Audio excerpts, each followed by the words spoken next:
Johanna Chabas, Johanna, ce matin, vous nous reparlez de Jean-Paul qui vous avait écrit à l'adresse RMC pour vous @rmc.fr parce qu'il n'arrivait pas à se déclarer auto-entrepreneur. Oui, souvenez-vous, Jean-Paul, il veut devenir chauffeur VTC. Il a suivi une formation en début d'année. Il a son diplôme. Il a même une nouvelle voiture achetée exprès, 17 000 euros. Sauf que depuis le 6 mai, ça a bloqué au niveau de l'administration. Son ancienne société, liquidée il y a 5 ans, était toujours active à l'INSEE. C'est l'organisme qui recense toutes les entreprises. Jean-Paul avait donc contacté la Chambre des métiers, l'INSEE, le centre de formation des entreprises, sans succès. Mais hier, à la suite de notre intervention, il a enfin reçu confirmation que tout est réglé.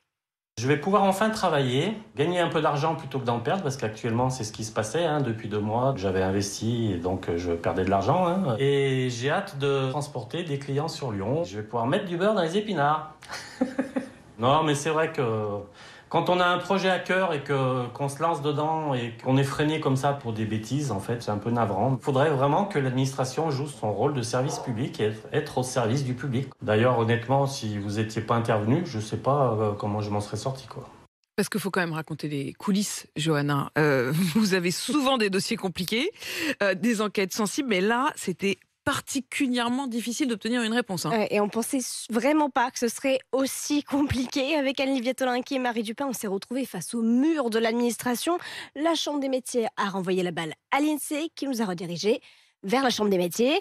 Donc on a dû aller jusqu'à écrire au ministère du Travail pour enfin débloquer la situation. On s'est rendu compte que derrière le problème de Jean-Paul, il y a en fait le problème du régime des auto-entrepreneurs. Ludovic Badaud est spécialiste de ce statut. Lui aussi a tenté de nous aider.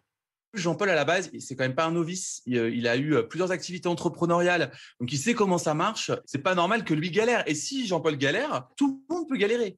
Alors que le statut auto-entrepreneur, c'est censé être le symbole de la simplicité. Quand le régime auto-entrepreneur a été créé en 2009, vous aviez un site pour créer, un site pour modifier votre activité et un site pour la cesser. Et puis petit à petit, on a tout complexifié. On a ajouté des formalités, des formulaires selon l'activité, c'était plus telle administration, ça pouvait plus fonctionner avec ce site. Ça n'a pas de sens et ça casse complètement la logique même, les fondements même du régime auto-entrepreneur.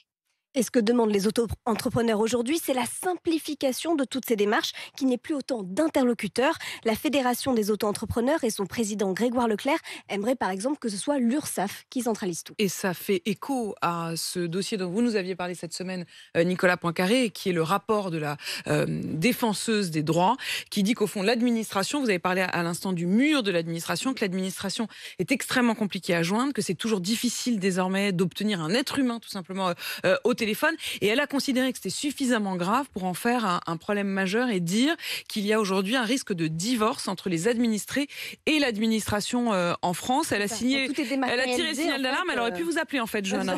Vous auriez pu témoigner pour la défenseuse des droits. Il est